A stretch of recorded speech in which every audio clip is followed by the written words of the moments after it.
Want to spice your engine up or turn it into a little hot rod? That's what you need right there. So first things first, you're probably asking how long did it take? And to answer your question, to get all these parts, I live on the East Coast, and this came from California. So that was definitely, pretty long way for these to come. It only took over a week and a half, give or take, for all this stuff to show up, and that's pretty impressive. But what we're going to be installing today is these billet side covers. They're anodized, they look pretty sweet. This billet cylinder head, these have really good cooling properties. I already did a video on this. It's going to be a little follow-up video because I already have one installed on my Hyper. I just want to do another one because they're a really good cylinder head. I'm probably going to install this with my 3-spring clutch. This is a RDM style. Yes, I said style plate. I can't confirm if it's real. They put the logo there. Like I said, if you guys know anything about the Gen 5 plates or whatever, let me know. Like I said, we'll confirm if it's real or not. But overall, I mean, that's pretty nice stuff there. Probably part 2, we're going to do some carburetor stuff. So this is their HP. This is a automatic choke, right? I got to jet it, do a couple things to it. They change this out, throttle in. Nothing too serious there.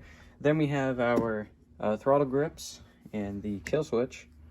These are pretty cool because they have like a fish scale kind of style and the chrome on the ends. It's more of a style thing, the performance, but I thought I'd include it. A little chain here. You're probably saying, why'd you get a chain? Well, unfortunately, the chain on the Harley bike is going out. The links are starting to separate, if you know what I mean. So we got to change that out. The reed kit they sent over is like pretty small, but I think I might be able to do some like port matching to it. I'll try that out. We'll see how it goes. I got to do some research on what kind of boost ports I can try, what kind of third transfers I can do. Because I've done the third transfer, I've done the boost port, but I want to ask some of you guys, if you run this reed, what works the best? So I'm going to be like straight up with you guys. There's no real benefit to going to these, except they look really nice. But one thing I will say is the hole here for the clutch is machined like very nicely. So I can see this actually holding up a lot longer than that style. Because that style there, like after a while, this one's tight.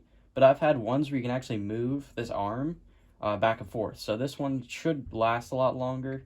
It also matches pretty close to the frame. So that's why I'm swapping to them. Like I said, they're pretty inexpensive compared to other people's billet side covers. I believe Ethan Smolik sells them, RDM, you name it. Only recommendation I have for Bikeberry so far is I've seen a better style, actually, of these magneto gaskets. Chances are you're probably going to rip this. So if they send out an all-rubber style, which I've definitely seen them before, for this magneto cover, that'd be a good choice. But the chrome bolts are going to look pretty sweet.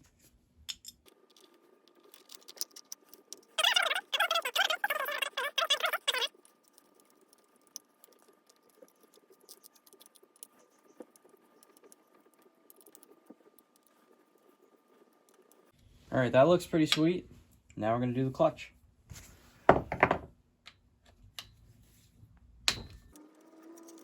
And I recommend, honestly, guys, investing in these are like 24 bucks for like a set of 20. These T-handles are a great option.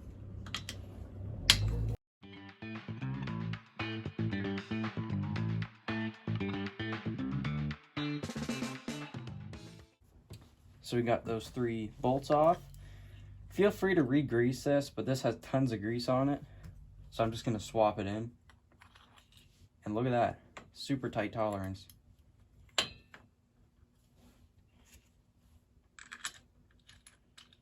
What I like about this, actually, I was about to say it had a tighter tolerance, but actually feeling that a little bit. It's got just the right amount of play. I found the other one on this specific cover was actually a little bit too tight.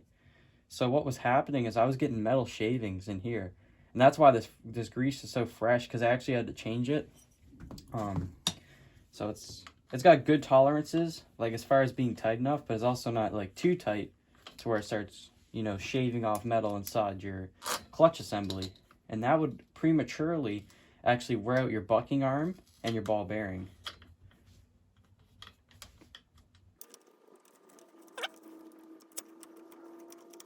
Little update for you guys. The engine that we built on the channel, with all the port work done to it, it's still running perfectly good. I think I do have to balance the crank, unfortunately, because this thing, because it turns such high RPMs, like I mentioned earlier videos, it starts to vibrate at high RPMs. Like, I have a 40 tooth on it, so it has great torque, but it takes nothing for it to shake the bike.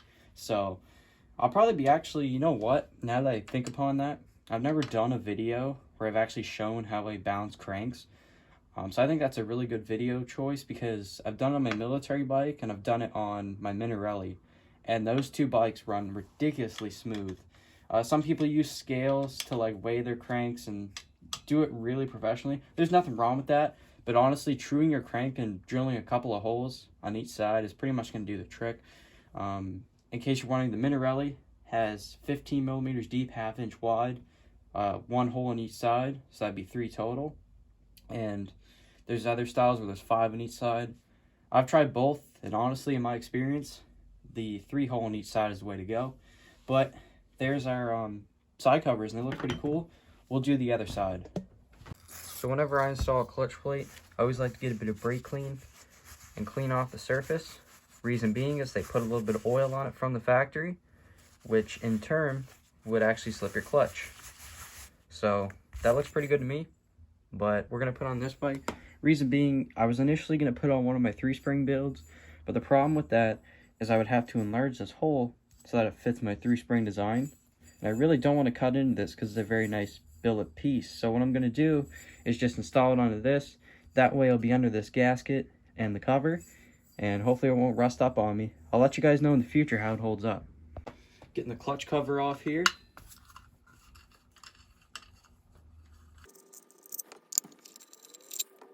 Now this is the kind of parts I like. Bolt-on stuff that doesn't require any mods to make it fit. Because there's nothing worse than buying a brand new part and have to spend 2 days trying to get it to fit, such as a carburetor, and then you have to tune it. It's just a pain in the butt. But this kind of stuff, I can deal with.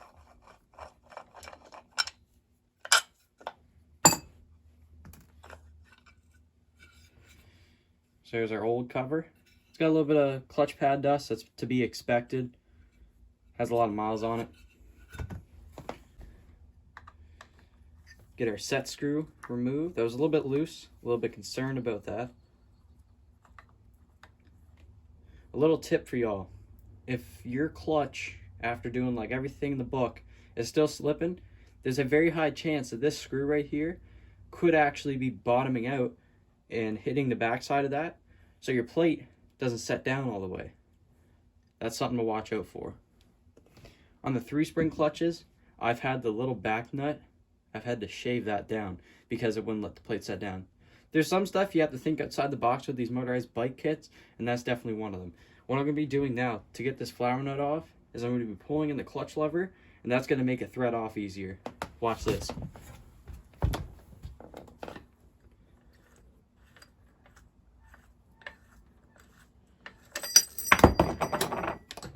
She popped off. Let's compare our old parts with the new parts. See how much thicker and higher quality that plate is? Big difference. This used to buckle and stuff. I remember seeing it when I had the cover off. But no, that looks really good. So I'm going to give it one last bite down, just in case I might have fingerprints on it or something. These pads were definitely installed from the factory wrong. You can see a bunch of little pieces there. We're just going to ignore that and just send it. But yeah, so basically it just goes on like this. I've never installed one before, but it should be pretty easy. I think that's all that's really to it. Now that's actually looks really cool. It's a sin that I don't have a drill cover on this because, like, look at that. That looks sick. But it is thicker, so you won't have to turn the flower nut as much to get the same adjustment. What I'm probably going to do is just get it in a ballpark range, and I'm going to have to go back and adjust it. That's pretty much normal with this stuff, but I'm just going to give it a tighten, and we'll see where we're at. you can pretty much feel where it's at its normal state. See, that's too loose. If you go in too far, you'll notice a lot of slop in the arm there. And I have a tightened preload, so I can get away with not having it as tight. That right there feels pretty solid. You see when I lock it, it still rolls. And it turns over when I put it in. So that's pretty good. Alright. So my little set screw, we're going to install that. I should probably turn that a bit more. Just a hair. Some of these are Allen. I like the Phillips ones. Just like that. That looks pretty slick. Now we're going to get our billet cover. That'll fit on just like that. I don't have the gasket for this. I really should, but unfortunately I ripped it when I was building this motor, so we're going to have to deal with that. Also, I get the occasional troll in the comments, and they'll be like, it's not a motor, it's an engine. But you got to realize that every damn person I know is guilty of that, for calling an engine a motor. It's just a human nature thing. You know, if you guys want me to say engine, I will, but I've seen that comment come up a couple of times. It's like, what do you want me to do? But anyways, get this on. It's pretty nice because this has like a little case stopper for the case reed induction. So like on my Minarelli, the reed valve for newbies here, it comes out like this, right? Instead of on the intake itself. So basically this helps a lot because you don't have to make your own bracket. I had to make my own bracket on the other one because I didn't have billet side covers, but that's definitely a future mounting point if you want to do something like that. I believe there was a website that used to sell case reed kits. Let me know in the comments. I totally just blanked on it, but they were called the GT90, and they're a good little kit. I've heard issues with people having like leaking problems with the intake there. But I've also seen them rip too, so. Look at that. Matches the carburetor air filter just perfect. I gotta say, that is one cool engine right there. Let's get out of the way with these side covers and move on to something more interesting. So the bike in question for the BBR high compression head is my Harley Warboy. That's what I call it. It has a CDH power cast head. Nothing too crazy. It has, you know, a crappy dome profile. It runs slightly, and I mean slightly cooler than a stock head. It's needing an upgrade. What I'm going to do is before the upgrade, I'm going to go for a quick ride down the road. I'm going to come back, measure the temperatures of the head, and just to prove you that the Bikeberry one is worth the money, I'm going to go ahead and test that one also.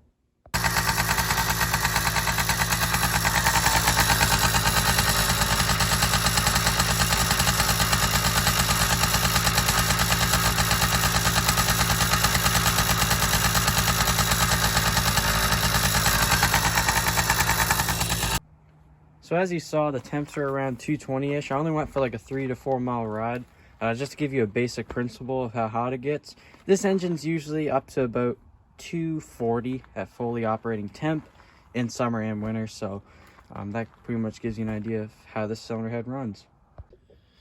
Alright, so for this little swap here, you're going to need a 14mm socket on a 3/8" ratchet, a torque wrench, and something to take your spark plug out with if you're going to reuse it.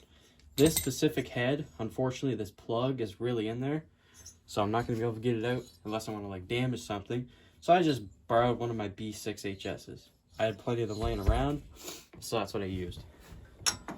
These have already been pre-loosened to speed up the process.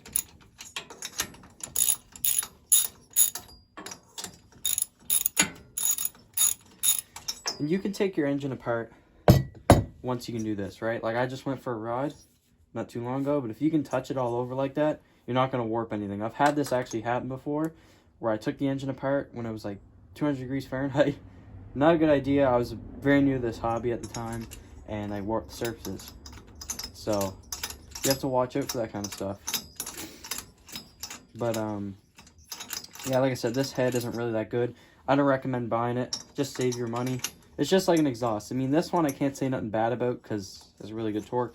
But it's like a lot of things in this hobby. Just save your money and get the better version of it because this has a lot of issues. Off comes the head.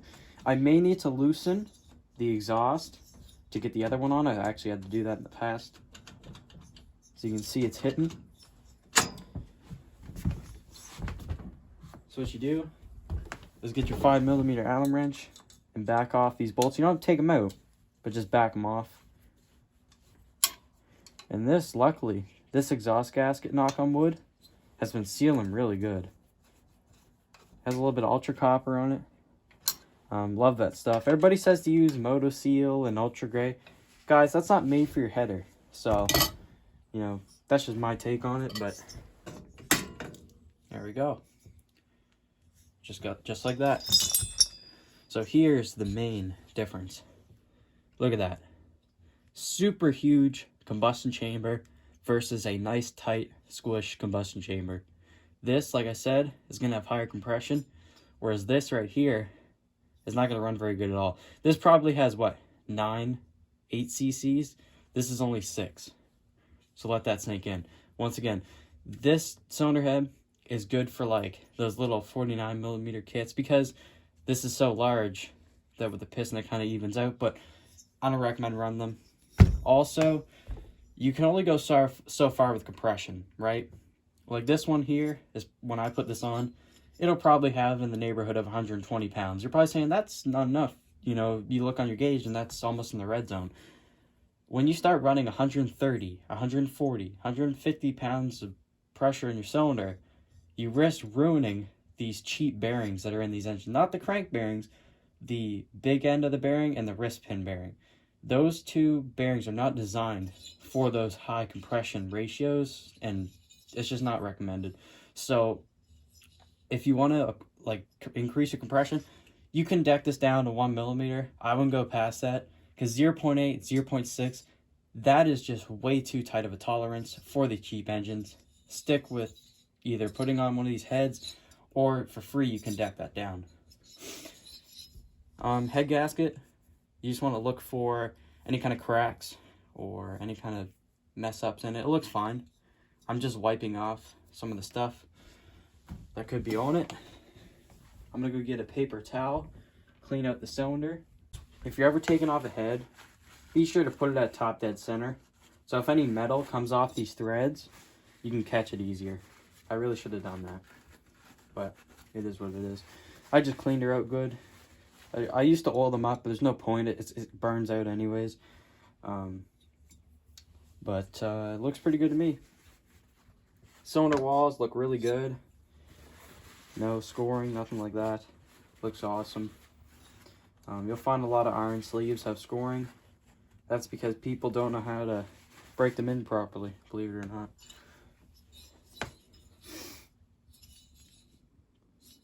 Yeah, sometimes they'll have the spark plug facing the correct way. This one isn't, unfortunately. The only way you would get it to face the intake is if you did like that, but obviously we're not trying to install this sideways, so let's see if we can make this happen. Like I said, this is going to be tough because of our exhaust limitations, so I'm going to have to definitely loosen that off a little bit. I had them fit on the other one. I'm just going to have to mess around with it a lot.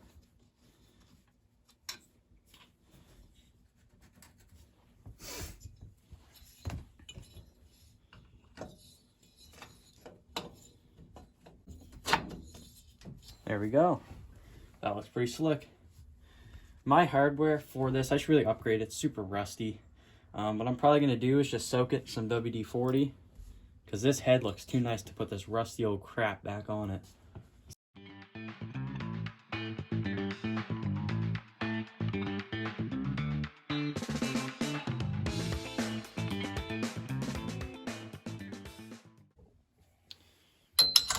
Let's go ahead and tighten these in the next pattern.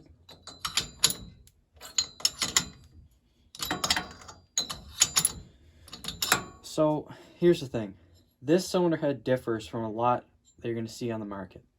it has very tall but thin, and I mean thin, cylinder fins, compared to other heads. I'm about to measure the fins and show you guys the difference. So on this head, the fins are about 5.8 millimeter, okay? No, 5.1. We come over to my LD100 cylinder head on my Minarelli. It ain't no 5.1. Look, 6.6. We go to this one here.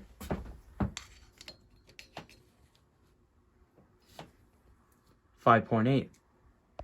Okay, so now we're going to torque them.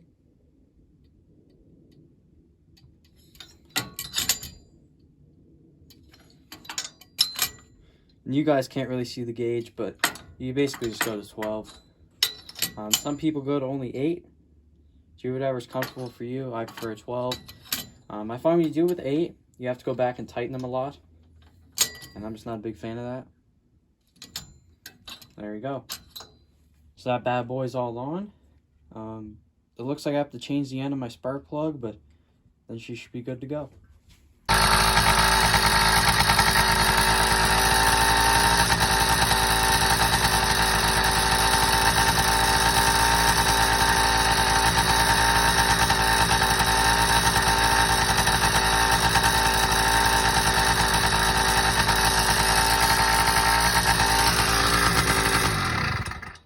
Yeah guys, so she runs a lot cooler now. So that's going to do it for part 1 of the series. The CNC head worked really well. I noticed it was a lot smoother because of its larger surface area. It probably takes off some vibration and stuff, but the billet covers went on good, the billet clutch plate. I still got to test that bike, but yeah, we'll see how it goes.